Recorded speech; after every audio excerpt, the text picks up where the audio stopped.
So the accusation here is that Glenn he wants to say Martin's a bad guy because he doesn't like him, but he also wants to say that it's not too bad to hate gays. Now, what is amazing in particular about this... That's a great case. Yeah, they pulled two quotes from the broadcast to use in this article. One of which, and Sarah, these are the last two I asked you to pull this morning. Do you have these two? This is about us standing with Roland Martin. This is one of the quotes they pulled from the Washington Post article. Mm. I have to stand, unfortunately, with him and say, you don't fire people for what they say in their personal life or what they happen to believe. Now, they pulled that quote. Oh, boy. Now, by the way, unfortunately, play that one more time, Sarah.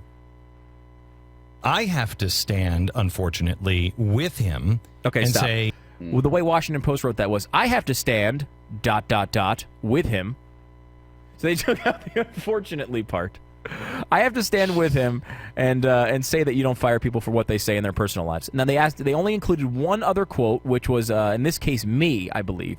What they say, what they're talking about the standard the left has created when it comes to saying something controversial. By the standard the left has created, this would be a fireable offense. Yes. The question is whether that standard is legitimate. And they go on to say, all right, on that point, the Beck people agreed, no, it's not a legitimate standard. Now, what's interesting about this is the gymnastics they had to go through to paint this case. Now, again, the case is Glenn would never say something to criticize people who are homophobic because he's either a homophobe or his audience is a bunch of homophobes. This is exactly the next sentence after we stopped talking about Roland Martin. The next sentence after we stopped talking about the Roland Martin issue and his bizarre obsession with ascots. Here it is. There's another one that Glad is, I think, rightfully taking on, and that is the Ellen DeGeneres nonsense that's happening with JCPenney's. Well, yeah, there's some idiot conservative group is trying to get Ellen DeGeneres fired from the JCPenney ads. I guess because she's lesbian. Can I ask you how that affects you? Yeah, how does that affect you? I don't get that one either. That doesn't make any sense. So now we're going to ban people. Listen to what that is. Mm-hmm. That's big government fascism on the other side. Wow. Yeah. And they ignore that completely. Yeah. In trying to make us into homophobes. Right. Now, wow. Glenn went on to call the campaign dangerous. Pat, you said that people need to, quote, need to stop with all of this nonsense. I said stop worrying about who other people hire. That exchange happened 62 seconds after they cut off the transcript. It's the exact thing they said Glenn would never do. And it happened 1 minute and 2 seconds after they cut the transcript off. Now, right after that... And this is the Post, right? Washington Post? The Washington Post. Wow. Right now, again, that's exactly the thing. I mean, it's exactly... They said we would never do it because we wouldn't want to offend our audience who are homophobes. Yet here we are criticizing a conservative group for trying to get somebody fired for being gay. 62 seconds later. Right after that exchange... There's this one. After we called Ellen can defend herself, we said, and that Martin is still an idiot, Glenn discussed this just a couple of minutes after the last exchange we played. There's a really, really bad anti-gay story out there that is shocking in nature. And nobody seems to be carrying the water for this one. And I wonder why. Because this one's real, true hatred. So he's talking about another anti-gay situation, and he's criticizing the people who are going around beating gay people. This is in Atlanta. Again, another example of Glenn not being homophobic that happened right after that. And then you look at, I don't know, do we have the 1975 part of this, Sarah? I don't know if I asked you to pull that one.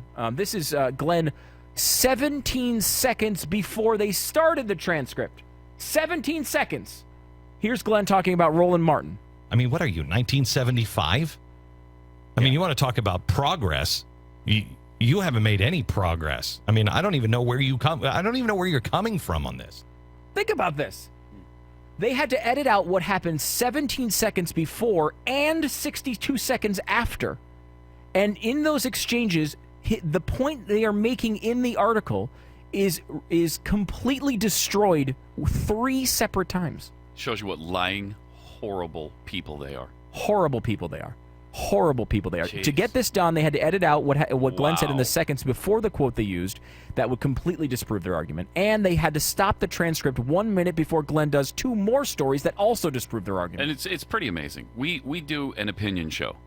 They supposedly are journalists who deal in fact. And really, who does? Who deals in fact? Who really tries to get to the truth of what's going on? Us or them?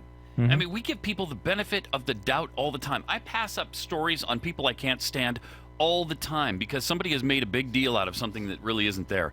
Yeah, the choir story, in fact, from yesterday, where the kid quit the choir because he was going to sing the Allah thing. They also had a Christian song in the same set. So I'm like, well, that's not a big deal then. They're singing Islam songs. They're singing Christian songs. They're singing an Irish folk song. Get over it. Mm-hmm. We didn't make a big deal out of that. No, I didn't. You know, you've got to be consistent, fair, and honest. Yeah, unless you're with the Washington Post, then, of course. Honest. All bets are off. 888-727-BECK. This is the 4th hour.